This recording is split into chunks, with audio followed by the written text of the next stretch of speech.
Welcome back, Beerfield Fantasy family. It is playoff eve, which means it's time to go through all the in and out players you're going to have to look at going into week 14. I am at Nick Sparts, representing at Beerfield FF on Twitter or Beerfield Fantasy Football on YouTube.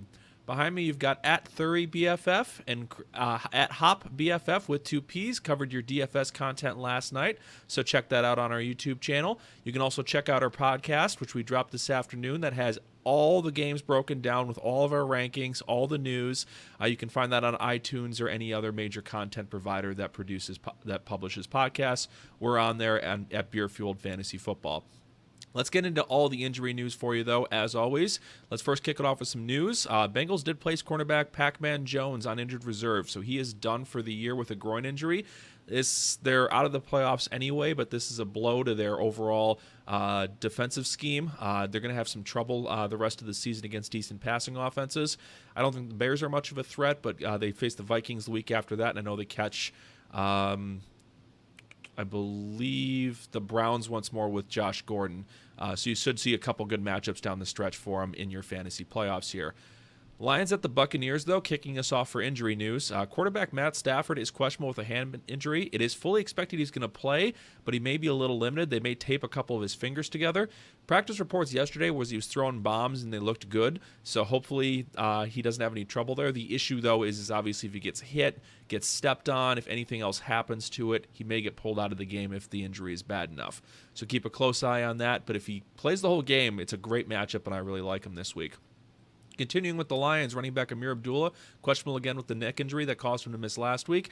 He's a game-time decision. I expect they'll probably keep him out one more week.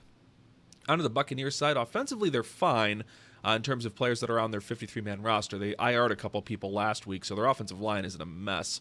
But on the defensive side of the ball, they're also in bad shape. They're missing cornerback Vernon Hargreaves, cornerback Josh Robinson, and strong safety TJ Ward. All 3 of those guys are out, so expect the secondary to be in really bad shape. Marvin Jones and Golden Tate should feast this week.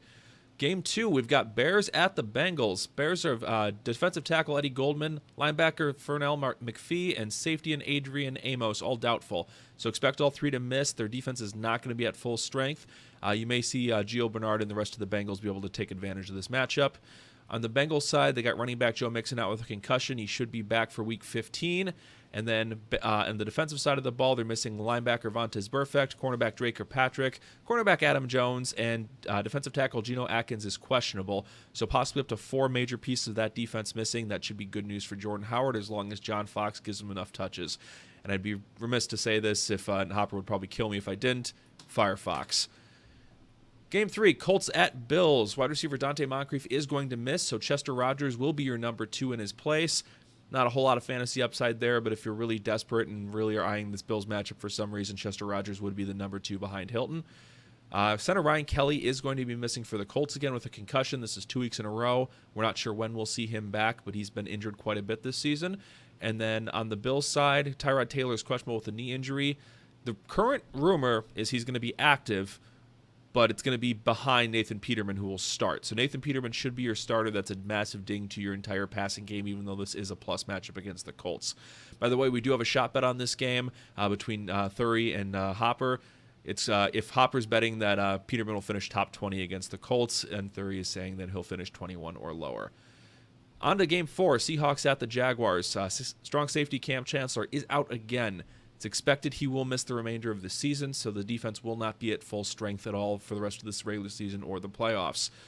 Onto the Jaguars, Allen Hurns is out again with a shoulder injury. Dede Westbrook will be the number 2. Keelan Cole will be your 3 behind Marquise Lee for this offense. Hurns maybe is back for the playoffs. It's been 3 or 4 weeks now and no progress on that ankle or out with that shoulder injury. Linebacker Telvin Smith is questionable with a concussion, did not practice Friday, and I do expect him to miss this week.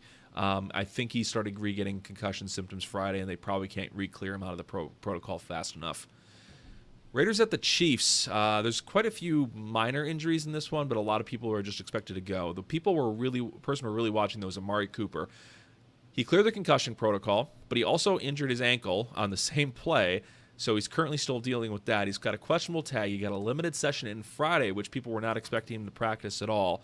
So now he's questionable, probably not going to play, but it's very much up in the air. If he does play, I do think he is a start against a bad Chiefs secondary. Speaking of the Chiefs secondary, they are missing Marcus Peters, who was suspended from the team due to storming off the field thinking he'd been ejected after throwing a flag into the stands, and then having a verbal altercation with a coach.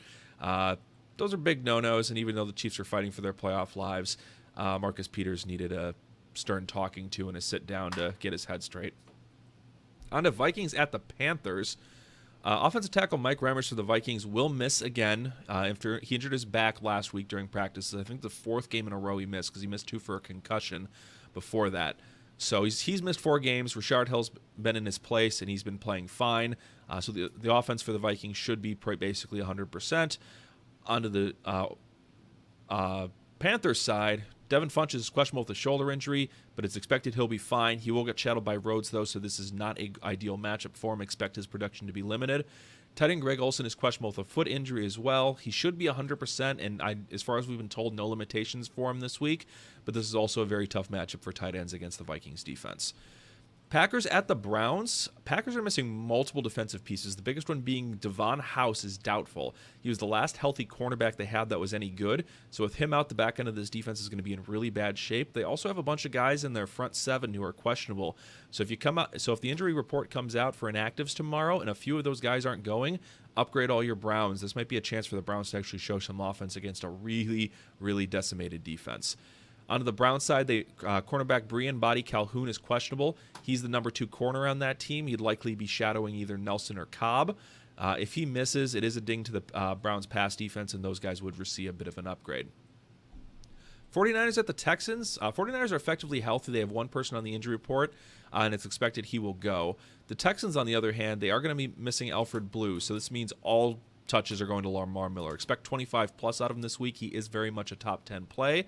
And then on to the wide receiver core, Braxton Miller's out. So Will Fuller is going to be either number 2 or number 3 for targets behind Steven Anderson possibly, with Hopkins obviously being the number 1. So those are basically the only 3 pass catchers they have left.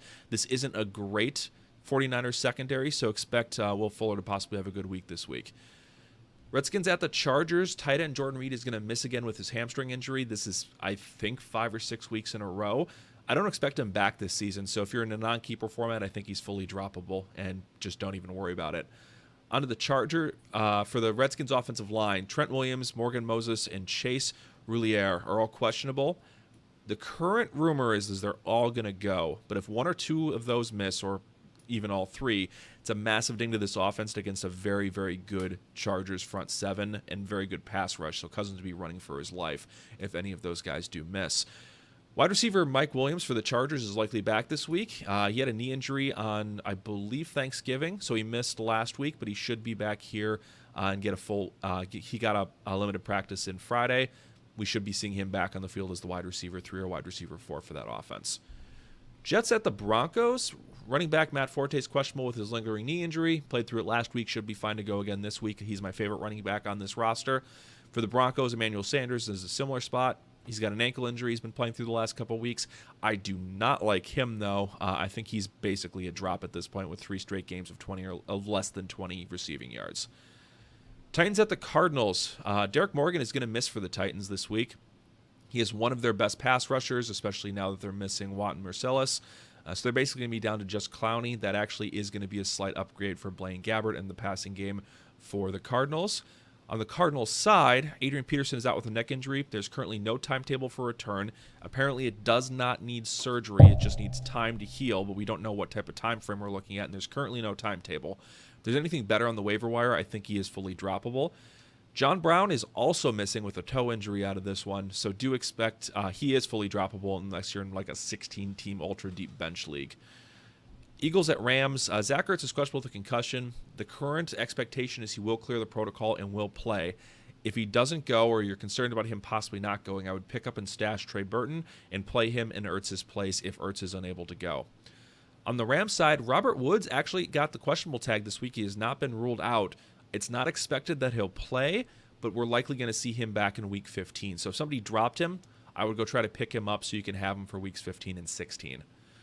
Cowboys at the Giants. Cornerback Orlando Scandrick is out for the Cowboys. He is the best cornerback on the Cowboys defense, so this is an upgrade to the Giants passing game. And then onto the Giants side, wide receiver Sterling Shepard is questionable with a hamstring injury. He's expected to play, but hamstrings are easily re-aggravated. So if anything happens, he may not finish this game. I would try to avoid playing Sterling Shepard if at all possible. Ravens versus the Steelers. Wide receiver Jeremy Maclin is questionable with a back injury. Got a full practice on Friday, so he should play. This is actually a pretty good matchup because the Steelers are going to be missing Shazier, linebacker Tyler Matekevich. I haven't actually pronounced his name ever before, and cornerback Joe Hayden.